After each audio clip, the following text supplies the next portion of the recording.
KB Ganesh കുമാറിൻ്റെ അതിമോഹം CPM തിരിച്ചറിഞ്ഞത് നന്നായി. സിനിമാ വകുപ്പും കൂടി വേണമെന്ന്.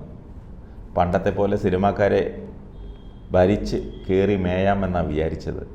അത് CPM പൊളിച്ചടുക്കിയതിന് ഒരു ബിഗ് സല്യൂട്ട്. ഉമ്മൻചാണ്ടി മന്ത്രിസഭയിൽ സിനിമാക്കാരെ മേയിച്ചത് CPMന് കൃത്യമായി അറിയാം. അന്ന് BJPക്കാരി മേനകാ സുരേഷിനെ വരെ കോർപ്പറേഷൻ്റെ തലപ്പത്ത് കുടിയിരുത്തി BJPക്കാരെ പ്രത്യക്ഷമായും പരോക്ഷമായും സഹായിക്കുന്ന ഗണേഷ് കുമാറിൻ്റെ തനിക്കുണം അന്ന് രാഷ്ട്രീയ കേരളം മനസ്സിലാക്കിയിരുന്നു. മാത്രമോ ഈ വകുപ്പിന് കീഴിലുള്ള 3 കോർപ്പറേഷനിലും സ്വന്തക്കാരെയും ഇഷ്ടക്കാരെയും തിരികെ കയറ്റി അർമാദിച്ചു. അതൊക്കെ മറ്റാർക്കും അറിയില്ലെങ്കിലും CPMന് നന്നായി അറിയാം. ഇപ്പോൾ സിനിമാ വകുപ്പ് സജി ചെറിയാൻ്റെ കയ്യിലാണ്. വലിയ വിവാദങ്ങളൊന്നുമില്ലാതെ കഞ്ഞി കുടിച്ചു പോകുന്നുണ്ട്. ആ കഞ്ഞിയിൽ മണ്ണ് വാരിയിടാൻ ഗണേശപിള്ളയെ CPM അനുവദിക്കാതിരുന്നത് കണക്കൂട്ടി തന്നെയാണ്.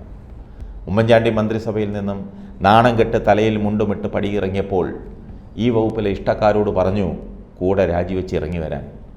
എന്ത് ചെയ്യാം, അവരിൽ ഭൂരിപക്ഷം പേരും അനുസരിച്ചില്ല. അവരവിടെ തന്നെ ഒന്നുകൂടി കുണ്ടി ഉറപ്പിച്ച് തന്നെ ഇരുന്നു. ഗണേശപിള്ള പോയി പണി നോക്കാൻ പറഞ്ഞു, മുറിവേറ്റ പുലിയെപ്പോലെ.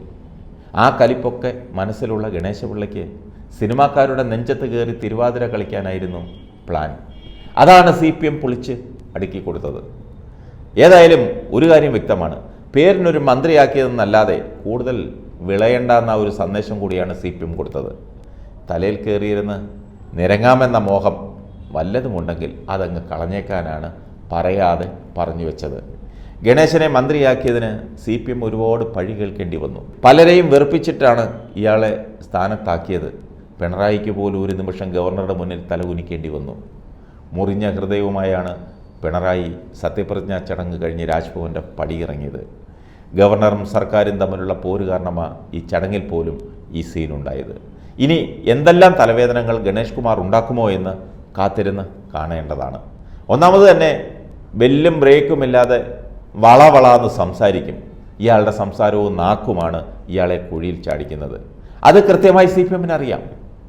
അതുപോലെ പണ്ട് ഉമ്മൻചാണ്ടി തന്നെ പറഞ്ഞിട്ടുണ്ട്, മന്ത്രിസഭാ രഹസ്യങ്ങളും തീരുമാനങ്ങളും ചോരുന്നതിനെക്കുറിച്ച് ഗണേഷ് കുമാറിനെ ചൂണ്ടിയാണ് അന്ന് ഉമ്മൻചാണ്ടി പറഞ്ഞത്.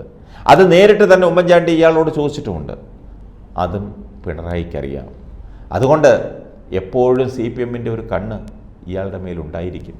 പിന്നെ അധിക നാളൊന്നും ഈ കസേരയിൽ ഇരിക്കാമെന്ന് കരുതണ്ട, അത് കണ്ടറിയണം. കോടതിയിലെ കേസുകൾ മാത്രമല്ല, കേന്ദ്ര ഏജൻസികളുടെ ചില അന്വേഷണങ്ങളും ഇയാളെ ചുറ്റിപ്പറ്റി നടക്കുന്നുണ്ട്. ഏതായാലും ശുക്രൻ ഇയാളുടെ ഉച്ചയ്ക്ക് മുകളിൽ തന്നെയാണ്. അതുകൊണ്ട് തൽക്കാലം കഴിഞ്ഞു പോവാം.